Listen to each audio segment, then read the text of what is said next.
What is going on, everybody? This is Dylan with Dylan Talks Tone, and this is your weekly gear news update. Welcome to your Wednesday morning thing. We do this every week. Do me a favor and hit the subscribe button and the like button if you like guitar stuff. We try to find as much new guitar stuff as possible. I try to put as much of it as that I can find actually out in the description below. So check out those links. They help out the channel. All right, let's get into some news. Mr. Black, a pedal company. They had this pedal called the Hilamando, I think, and now it is sort of being reworked into a mini pedal because, you know, mini pedals are all the rage, and everybody who makes pedals is coming out with smaller versions of bigger pedals. This one is the mini phaser. It's got 8 different types of phaser in it. I'm not sure how many different types of ways you can go with your sound, but apparently there are. This is pretty cool. Check it out. If I can find it in the description below. In other very interesting pedal effects news, modal effects. So M-O-D-A-L. So maybe modal, but I think it's called model. I'm not really sure. The reason is because their disruption effects pedal is a modular thing. So you can have fuzz and boost and all these various things, and it's magnetically clicked in there. It clicks in, it's got, each one of them has their own individual controls, so you can like build an effects pedal. This is currently a Kickstarter, which I think is kind of cool because this is where a lot of this more interesting and innovative ideas come to be, is on Kickstarter. We're actually going to talk about another one later in this news. New ideas. A little different, non-traditional. I like it. Tech 21 has come out with a new Sans amp in collaboration with Geddy Lee from Rush. Basically, they took the YYZ pedal and made some tweaks to it, put some cool album cover art on it, you know, because it's Rush stuff, and added a 12 dB presence boost, as well as some other kind of little updates to make this super duper like Geddy Lee specific. And yeah, it's pretty cool. The cool thing about Sans amp is you can put them in front of an amp, you can put it in front of a pedal board, you can put it in front of a mixing board, record direct out, all kinds of crazy flexibility with Sans amp pedals. And especially if you play bass, you kind of already know, you probably used these before, but specific to Geddy Lee. I'm not sure if it makes your voice any higher, but it's purported to do all the other things. And it's gear news. So Harley Benton modeling amps, makes sense.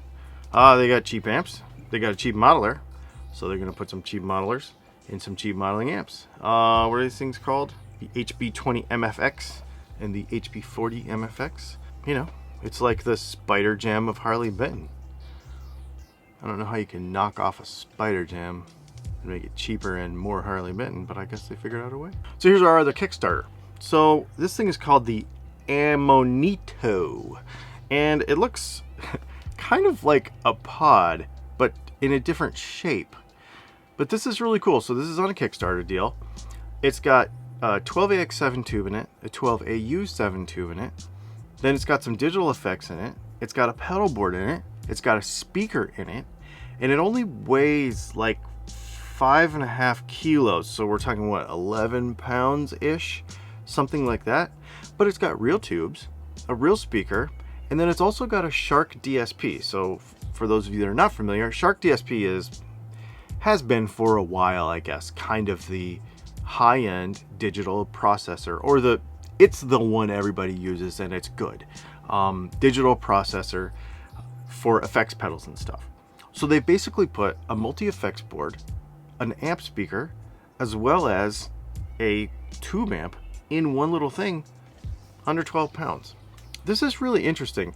It's basically marketed for the person that doesn't have to carry a bunch of stuff. You know, people will travel with a Kemper, people will travel with, but the problem is with a lot of modelers is then you got to bring headphones, or you got to bring some sort of monitor, or you got to bring something to play, even in a hotel room or something. This is kind of all in one. It's kind of cool. I wonder how good it will be, but it's very cool. It's just something a little different. It's almost like the pod of the 21st century, just next level everything. I applaud weird ideas like this.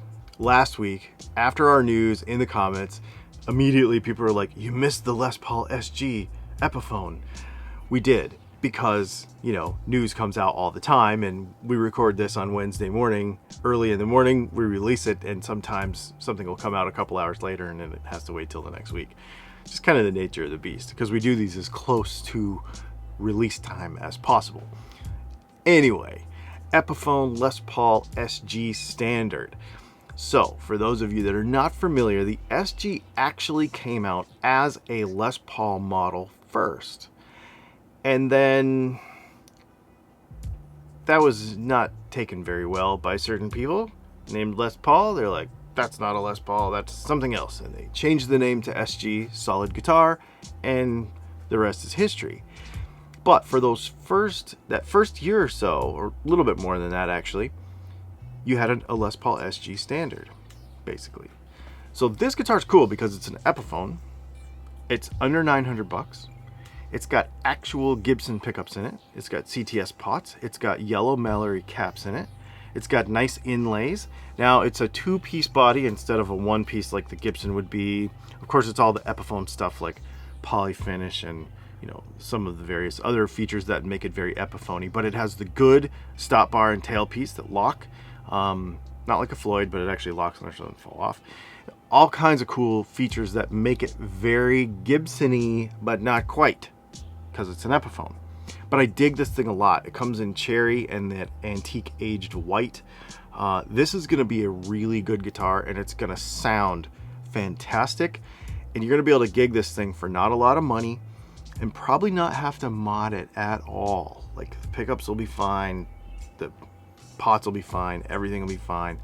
I bet you'll be able to just play this guitar. This is pretty cool. In a weirdly cryptic Instagram post the other day, there was a allusion to an SE model of John Mayer's Silver Sky. Now, since this guitar came out, the Silver Sky, which is a fantastic instrument, if you've never played one, it really is like a next level Strat. They really are very good. And we've all said, and I think everybody who's played one and likes them has all said, we need to come out with an SE one because they're a little expensive. It sounds like this is about to happen. I think there's a date, possibly January 11th. So the Instagram post alluded to a save the date of January 11th. Does this mean the guitar's coming out on January 11th? I don't actually know because, you know, they play games with this kind of stuff. But if this is happening, this will be very, very cool. I wonder how much it will cost. Will you buy one? So this is my question for today and our, you know, news. There's a couple weird things in this news. That pedal with magnets that clicks together. The modeling amp that has tubes in it and the speaker all built in. And the PRS Silver Sky SE. Those are three very interesting things. Would you be interested in any one of the three? I know what I think. Put your thoughts in the comments below and let's chat about it. We have a live stream on Thursday night. I'm going to go put the thumbnail up for that right now. So for those of you on Patreon and who are YouTube members, you can ask questions ahead of time and we make sure we feature them on the screen. Make sure that you join us for that live stream. We've got some pretty cool, interesting news. Obviously, you can tell the background's a little bit different today, so we changed some things up, so that's kind of cool, at Dylan Talks Tone. We're also going to have a live stream on our other channel that pertains to that. They kind of work together. So on our other channel, after the regular live stream on Thursday, we're going to have another live stream. And we're going to talk about some pretty major life changes and some pretty major things that have happened around Dylan Talks Tone and for Leslie and I over the last couple of weeks. And we're really, really excited about it to share it with you. So Thursday night's going to be a pretty cool couple of live streams. Also, Monday, coming out on the channel, we've got a video about, well, it's about Tonewood and why I kind of think, I'm not going to say it doesn't matter, but you shouldn't care anymore. This is 2021. You just shouldn't care about it. And we're going to chat about that on Monday. Thanks for hanging out, and we'll see you soon.